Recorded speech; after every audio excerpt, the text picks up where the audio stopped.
Yes. It says in the Torah, Parashat Bereshit. Parashat Bereshit, on the fourth day, HaKadosh Baruch Hu created all types of creations. And it says, ויברא אלוהים את התנינים הגדולים, ואת כל הנפש החיה הרומסת אשר שרצו המים למיניהם, ואת כל עוף כנף למיניהו, וירא אלוהים כי טוב. So in Parashat Bereshit, the book of Genesis, chapter 1, verse number 21, it says, and God created the great sea giants and every living being that creeps it, with which the waters teemed after their kind, and all winged fowl of every kind, and God saw that it was good. Now, the English translation of sea giants is an improper translation, but they're translating it the way Americans understand it. But Sfat HaKodesh, the holy language, is very, very different than English. First of all, we don't have a vowel system like English. In English, the vowel system is 5 letters, A, E, I, O, U. A vowel is a foundational letter that has to be in every word. Every word in the English language must possess one of these letters, either A, E, I, or U. In Hebrew, we don't have such a thing. We don't have letters that are vowels. In Hebrew, we have something called nikud. Nikud is those dots that you see sometimes under the, or on top of the words. So Hebrew is a very, very different language. The second thing is, in English, you have something called synonyms. Synonyms are words that mean the same thing.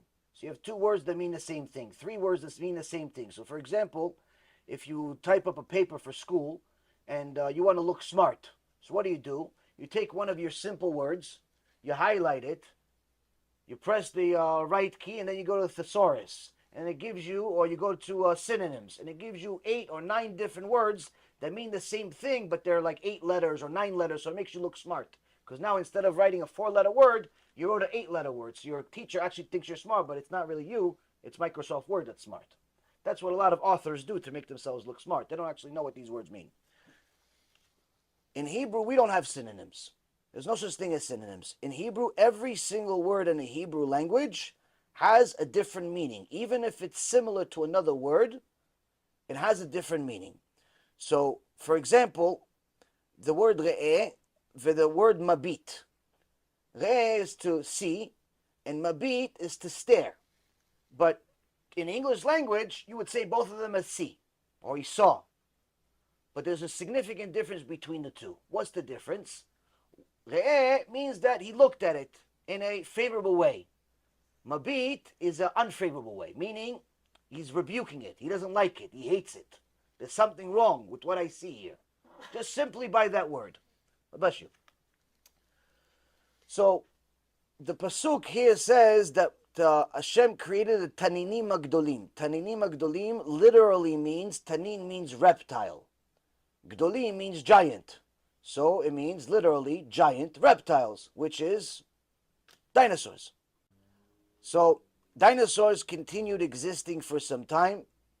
We continued until Parashat Noach. At the generation of Noach, 99% of all the... I'll answer your question in a second. I'll finish the point.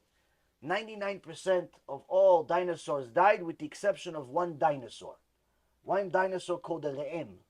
And the Re'em was a huge animal similar to a combination of a bull and a deer, just really, really big, and lived all the way until the time of David HaMelech, King David, about 3,000 years ago. When he was a teenager, he was a shepherd.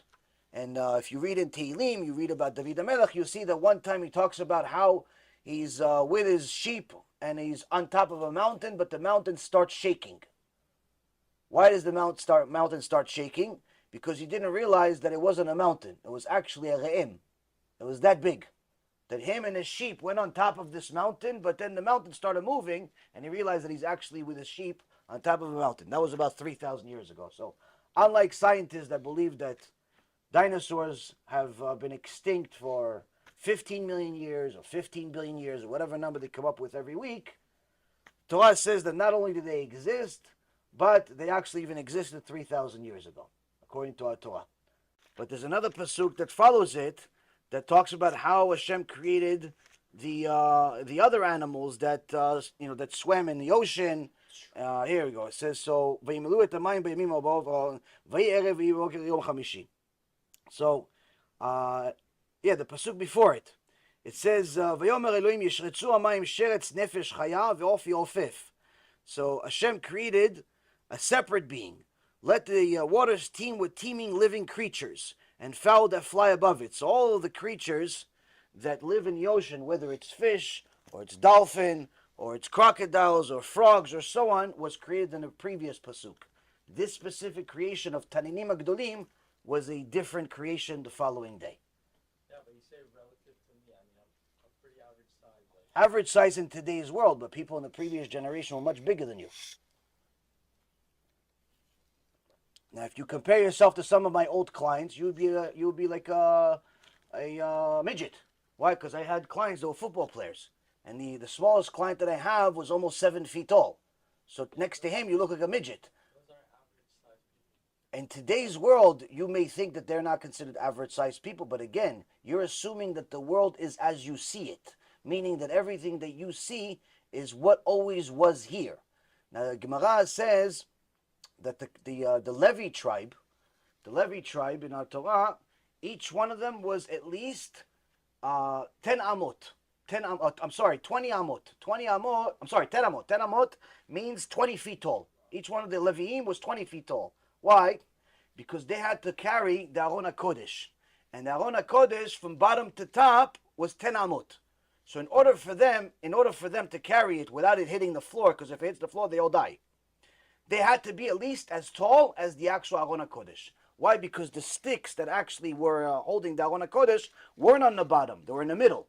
So at the very least, it would have to be, the Aron HaKodesh would have to be half their size. And therefore, the Gemara says that they had to be at least 10 feet. For example, Moshe Rabbeinu was also 20 amot. Oh, it's 10 amot. 10 amot. 10 amot is about 20 feet tall, which is almost 7 meters. So people in that generation, now if I say that to you, that makes Moshe Rabbeinu sound like a giant. But Moshe Rabbeinu wasn't a giant. Why? Because there was a giant living at the time of Moshe. There was actually many giants that lived at the time of Moshe. If you look in the Torah, it says that when Am Yisrael sent spies, the Meraglim, to go look at Canaan, which became Eretz Yisrael, they came back with a bad report. Why? They said, we saw giants there that are the descendants of the Nephilim. Nephilim were also giants that lived at the time of Noach. These giants, these Anakim, were their grandkids. He says, we saw them, and it says a pasuk in the Torah, we were like grasshoppers in their eye. Meaning they were so big, we were like small like grasshoppers next to them. Now one of those giants was named Og Melech HaBashan. Og, the king of Bashan. And Og was the nemesis of Moshe Rabbeinu. And he tried to kill Moshe Rabbeinu. And you'll see in Sefer Dvarim, in the book of Deuteronomy, there's a war between Og and all of Am Yisrael. Og tries to kill him, but Moshe Rabbeinu himself kills Og. How? The Gemara and the Pasuk in the Torah talks about it, says that Moshe Rabbeinu talks to Hashem. Hashem says, don't be scared of him. He'll be in your hand just like the other giants have been in your hands. I'll kill him just like I killed all the other ones. Just go fight him like you fight anybody else. Now Moshe, that comparison to you and me, was a giant, wasn't a giant next to Og. Why? Because it says that his bed, Og's bed, was the equivalent of 9 people. 9 people that were 20 feet tall. That was just his bed. And when Moshe Rabbeinu jumped, that was the biggest bed they could find, but it still didn't fit him. Why? Because when Moshe Rabbeinu went and fought him, he took his staff, he jumped, he was 10 amot, so 20 feet tall. Moshe was a strong person. He was able to jump 20 feet in the air, and his staff was 20 feet. So you do the calculation, 60 feet. 60 feet. He's 20 feet, he jumped 20 feet, and the top of the staff is 20 feet. It says in the top of the staff, where did it reach? It reached the bone of the foot of Og. But that was enough effort for Moshe Rabbeinu, for Hashem to make Og fall and die. Og was holding up a mountain, and the mountain fell on top of him and killed him. Now, this is very, very mystical in comparison to your day-to-day life, where you're used to Facebook and you're used to the store that you downstairs, and you're used to cars and iPhones and all that stuff. This sounds like a fairy tale, but these are all things that are literally written in the Torah. It's not like some people believe this. This is what it says in our Torah. When I first heard this story, I said, show me this. Why? It doesn't make any sense, because I was used to the same world you're used to. I was used to a word that if I see it, it exists. If I don't see it, it doesn't exist. And that's the problem. I never saw anything in the Torah. I never actually studied the Torah. So once my rabbi actually started showing me the verses in the Torah, I started seeing, wow, this is actually written in the Torah. So if it's written in the Torah and I believe in the Torah, I have to believe this. It's not like optional to believe this. You have to believe it, because that's what it says. So anytime that I mention something that's in the Torah, notice that I'll try my best to always mention a source, meaning which book in the Torah it's mentioned, or which, whether it's written Torah or oral Torah. Anytime I say, for example, Gemara, that means the oral Torah. Oral Torah is the oral tradition that we also got at Mount Sinai, that was delivered for generations orally, but then was officially written down. And today we call it the Talmud, or the Gemara. Now the Gemara, anytime that I mention something to you guys as the Gemara Masechet such and such, Brachot, that means that it's a tractate of the Gemara, and I'm not mentioning you the whole Gemara. All I'm mentioning to you is one little line, one sentence out of this whole Gemara. Now this is just one book of the Gemara. This particular edition of Art Scroll has 73 of them. So what I'm mentioning to you with all of this, let's say 5-10 minutes of what I've just been talking straight, that's one line. Maybe 1.5 lines in this book out of 73 books. So if this 5 minutes, 10 minutes I just explained to you is one line, imagine what the other 73 books are. And those 73 books are not even 1% of the actual Torah, because the Torah is extraordinary. Point is that once we start looking at the things that are inside the Torah, you'll find out two things. One, you'll find out that the world is drastically bigger than you can imagine. Much, much bigger. The second thing that you'll realize is that it's a very, very different world. It has been a different world, and it will be a different world than you can imagine, because we're limited with our understanding. And if you start looking at the Torah, the final conclusion you'll get is that the Torah is always right. We are never right and the Torah is wrong. It'll never happen. You'll always, if you dig deep enough, you'll always get to a final conclusion that the Torah is always right, whether it's scientifically, medically, logically, rationally, and so on.